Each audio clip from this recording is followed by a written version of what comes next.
Bonjour Julien Doul. Bonjour. Merci d'être avec nous ce matin sur France Info TV. 6e jour de guerre au Moyen-Orient et des conséquences directes ici en France, des conséquences économiques avec une hausse pour le moment limitée, mais une hausse quand même des prix du carburant et donc des prix à la pompe à craindre. Marine Le Pen demande au gouvernement une baisse des taxes sur l'énergie.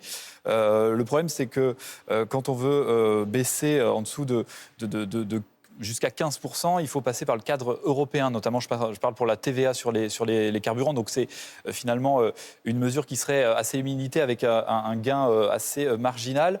Comment vous voyez les choses ? Comment vous faites finalement pour baisser ces taxes quand on voit qu'elles sont encadrées par notamment le cadre européen pour la TVA ? Merci pour votre question. Tout d'abord, j'aimerais avoir une pensée quand même pour le peuple iranien qui aujourd'hui vit dans l'angoisse, vit surtout dans l'attente de la chute d'un régime islamiste qui l'oppresse depuis tant d'années. Et puis le peuple israélien, dont nos compatriotes, 200 000 Français vivent en Israël, qui attendent aussi de voir cette menace que constituait depuis des années le régime des Mollahs pour leur sécurité et évidemment leur quotidien. Sur le prix de l'énergie, c'est évidemment un vrai problème puisque le système européen fait que le prix de l'électricité est arrimé sur le prix du gaz. Donc toute augmentation du gaz va engendrer une augmentation du prix de l'électricité et évidemment du pétrole et des carburants. Nous, ce que nous demandons notamment sur les carburants qui ont déjà commencé à augmenter, c'est que l'État baisse les taxes, baisse la TVA et la TICPE pour alléger le fardeau de nos compatriotes. Je rappelle quand même que le prix des carburants en France est 60% de taxes. Donc la guerre en Iran, elle a évidemment bon dos. C'est l'État qui peut, d'une seconde à l'autre, faire baisser vous faites la facture. sur la baisse de la TVA sur les carburants, sachant que c'est régulé par le cadre européen. Et c'est ce que je vous disais dans ma première question, que vous pourriez baisser seulement cette TVA-là que de 15% et que le gain serait très marginal. Non, vous faites très clairement, sur les carburants, nous avons la possibilité, et l'État a la possibilité, de baisser ces taxes. Après, sur le prix de l'électricité, effectivement, il faut revoir ce mécanisme et nous demandons un vrai prix français de l'électricité qui aujourd'hui ne correspond pas ni à notre production, ni à nos besoins. Et nous souhaitons effectivement que ce coût puisse baisser pour nos compatriotes parce que le coût de l'énergie, aujourd'hui, fragilise nos concitoyens. C'est pas un peu de la récupération politique, du populisme ?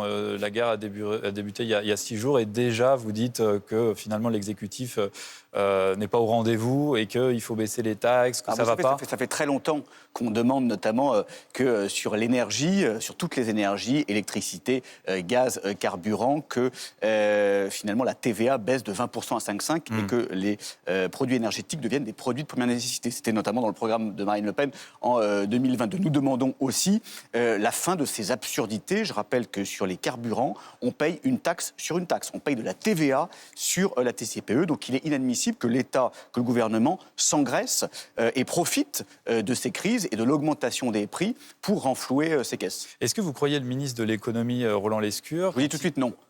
Voilà. Bon, au moins c'est clair. J'ai un peu d'expérience, je vous dis non. Alors déjà, je finis ma question. Quand il nous dit qu'il n'y a pas de pénurie, en tout cas à court terme, de carburant dans les stations essence, parce qu'on sait très bien que les pays ont un stock, et notamment la France, de 3 mois au moins, un stock stratégique pour le carburant. Est-ce que vous le croyez quand il dit ça ? Et ceux qui disent qu'il y aura des pénuries, est-ce que ça agite pas un petit peu tout le monde pour pas grand-chose ? Moi, ce que je constate, et notamment sur les prix à la pompe dans ma circonscription, à Sens, c'est qu'ils ont déjà augmenté. Ils ont déjà augmenté de 15 à 20 centimes. C'est la même chose, l'augmentation des prix et le risque de pénurie. Mais ce que je veux dire, c'est que les Français, eux, ce qu'ils regardent, c'est ce qu'ils vont payer à la fin du mois. C'est les charges obligatoires, et notamment dans la ruralité. On est obligé de prendre sa voiture, on n'est pas tous en véhicule électrique. Et or, aujourd'hui, on voit bien que le gouvernement est impuissant pour alléger ce fardeau. Et nous demandons, c'est pour ça que Marine Le Pen, Jordan Bardella, demandent cette baisse de taxes qui automatiquement va générer des économies pour les ménages. Je rappelle que sur la baisse des taxes dans le programme de Marine Le Pen de 20% à 5,5%, c'est 150 € à 200 € de pouvoir d'achat supplémentaire par foyer et par mois. Donc c'est colossal. Il faut véritablement que l'État, que le gouvernement rende de l'argent aux Français. Après, il faut trouver l'argent et on sait que l'État est endetté. Et on a des économies à faire, notamment dans notre projet, notamment sur le train de vie de l'État qui est colossal. Est-ce que l'union nationale qu'on a semblait connaître quelques heures ou quelques jours après l'éclatement de cette guerre au Moyen-Orient et notamment en Iran derrière Emmanuel Macron, on a vu d'ailleurs Marine Le Pen qui a plutôt salué l'allocution allocution du chef de l'État mardi soir. Est-ce que cette union nationale est déjà derrière nous? C'est-à-dire, est-ce que vous allez faire de la politique et attaquer frontalement Emmanuel Macron sur finalement sa gestion de cette guerre? Non, mais il y a deux choses. Il s'agit déjà de défendre nos intérêts, de défendre les intérêts de la France et la sécurité de nos compatriotes. Et ça, il le fait mal, Emmanuel Macron? Non, c'est pas qu'il le fait mal, mais encore une fois, et Marine Le Pen l'a reconnu, les messages qui ont été ceux du président de la République allaient dans le bon sens. Ensuite, il s'agit de protéger le pouvoir d'achat des Français qui peut être durablement impacté par cette guerre, par cette crise. Et là, le gouvernement devrait prendre ses responsabilités. Je le dis, Jordan Bardella serait Premier ministre, il baisserait les taxes sur les énergies, sur les carburants. Pour l'instant, il ne l'est pas, en tout cas. Faut-il un débat sur la guerre au Parlement, à l'Assemblée nationale? Il y a plusieurs demandes, et aussi du côté de la France insoumise, qui souhaite un débat avec un vote sur le positionnement de la France, finalement, en cas d'attaque de nos bases militaires françaises ou de nos partenaires dans la région. Ce débat là-dessus, et aussi un débat peut-être sur cette nouvelle doctrine nucléaire dont a parlé le chef de l'État en début de semaine, doctrine nucléaire avancée. Est-ce que vous êtes au Rassemblement national pour un débat avec ou sans vote, d'ailleurs, du côté du Parlement? Sur la doctrine de la dissuasion nucléaire, nous nous réjouissons, en tout cas nous espérons que le président de la République soit sincère, qu'il n'y ait plus aucune volonté, plus aucune idée de partager notre dissuasion, comme ça pouvait être en tout cas esquissé ces derniers mois, ces dernières années. Et encore une fois, la dissuasion, c'est la souveraineté de notre pays, c'est un instrument à la fois de puissance et d'indépendance nationale, et ça ne se partage pas. Donc ça, il faut être très clair. Après, sur ce mécanisme d'associer certains pays européens, il serait bien d'associer les pays européens qui achètent du matériel français. Très clairement, quand on achète des avions de combat américains, je ne vois pas l'intérêt finalement d'associer ces pays. Donc il faudrait très clairement qu'il y ait la réciprocité, ce qui n'est visiblement pas le cas. Julien Deaule, on vient juste de l'apprendre. Jean-Noël Barrot, le ministre des Affaires étrangères, s'est entretenu avec son homologue iranien. Alors, on ne sait pas quelle est encore la tenue de cet échange, mais qu'est-ce que vous attendez de la part du patron du Quai d'Orsay et du ministre des Affaires étrangères? Qu'est-ce qu'il doit dire aux Iraniens?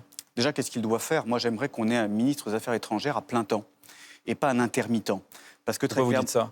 Quand je vois M. Barrot faire campagne pour les élections municipales, pour des candidats de Renaissance ou du Bloc central, je trouve ça totalement indigne et indécent. On devrait avoir, particulièrement en ces temps de crise, un ministre des Affaires étrangères, un locataire du Quai d'Orsay qui soit véritablement investi dans sa mission. Mais on observe qu'à chaque fois, vous avez des ministres intermittents qui jouent leur petite partition, qui font de la politique politicienne. Les Français ne souhaitent pas cela et je trouve ça indigne de ça. Mais sur ma question aux Iraniens, on doit leur dire quoi, là, puisqu'ils ont échangé ensemble avec, en tout cas, le Quai d'Orsay et son homologue? Qu'est-ce que la France doit dire à l'Iran? Ce qui est très clair, c'est qu'il faut se réjouir que le régime islamiste des Mollahs, qui est une des pires dictatures du monde, soit fragilisé, que l'on souhaite véritablement qu'il tombe, que le peuple iranien retrouve la liberté, que les Iraniennes, surtout, qui ont été oppressées depuis trop longtemps, retrouvent la liberté. Ce régime constituait une menace terrible pour la sécurité de cette région du monde, et particulièrement pour l'État d'Israël, parce que je rappelle que dans l'ADN du régime des Mollahs, il y a l'éradication de l'État d'Israël, et je rappelle que l'État d'Israël est un État ami et un État allié. Et très clairement, il faut évidemment un soutien très clair au peuple iranien. Et nous souhaitons que ce grand peuple et cette grande civilisation retrouvent un espoir du progrès et surtout la liberté. Merci.